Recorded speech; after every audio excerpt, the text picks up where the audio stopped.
If an event has already been officially acknowledged, then the question is no longer whether it happened. The question changes. What does it trigger and what comes next? The arrest of Venezuelan President Nicolás Maduro by the United States has reshaped the political map of Latin America overnight. This is no longer a diplomatic dispute or a battle of narratives. It is a new geopolitical reality. And every new reality produces consequences that cannot be avoided. The most immediate impact lies inside Venezuela itself. With Maduro removed from power and facing legal proceedings abroad, the country enters a phase of uncertainty. Appointing an interim president may fill the constitutional gap, but it does not resolve the real issue. Who controls the military, the energy sector, and food distribution? In Venezuela, power has never resided solely in the presidential office. It flows through institutions, loyalties, and economic leverage. In the short term, the United States' priority will be stabilization. Not stabilization for idealistic democracy, but for predictability. Predictability that the state does not collapse into armed chaos. Predictability that oil production is not disrupted.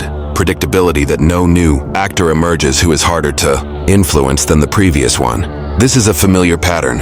When a regime is removed, the search is not for the most popular leader, but for the most manageable one. The next phase will inevitably focus on energy. Venezuela holds the largest proven oil reserves in the world, yet for years those reserves have been economically dormant. Sanctions, mismanagement, and political conflict crippled production. With Maduro gone, that barrier is removed. What follows is not nationalization, but restructuring, new contracts, foreign involvement, and a fundamental shift in energy policy.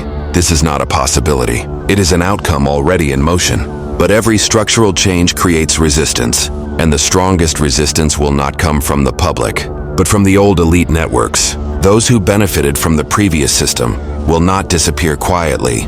They will operate in the shadows through bureaucracy, military influence, and engineered instability. This phase is the most dangerous because chaos rarely arrives through open war. It arrives through silent disruption. Regionally, the shockwave is immediate. Latin American governments will interpret this event differently. Some will see it as a warning, others as a precedent. The message is unmistakable. When economic pressure and diplomacy fail, direct intervention is no longer unthinkable. This alters how smaller states calculate risk. And when risk perception changes, policy inevitably follows. On the global stage, the reaction of major powers will define the longer trajectory. China and Russia are unlikely to respond with direct military confrontation. That is not their preferred strategy in situations like this. Their response will be quieter but strategic, investment adjustments, diplomatic pressure, and reinforcement of influence elsewhere. The world will not explode today, but the balance will shift slowly and deliberately. What often goes unexamined is the social impact. The removal of a president does not instantly repair an economy. In fact, it often makes conditions worse before they improve. Transitions bring uncertainty. Food prices may rise before stabilizing.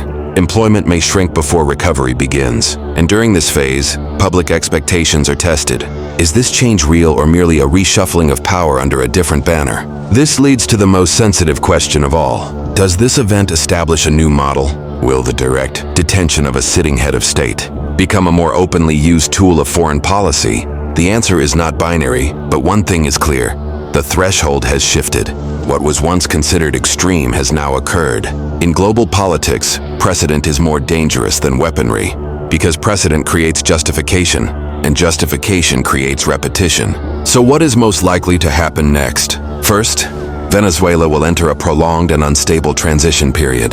Second, oil will become the central axis of policy decisions. Third, Latin American states will recalibrate their political strategies, not based on ideology, but on vulnerability. And fourth, the international community will internalize a hard truth. Sovereignty increasingly depends on leverage, not law.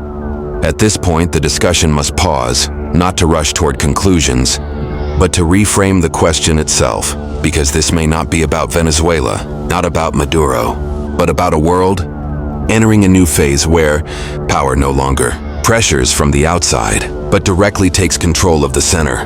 The question now is not whether this is right or wrong. The question is colder and far more consequential.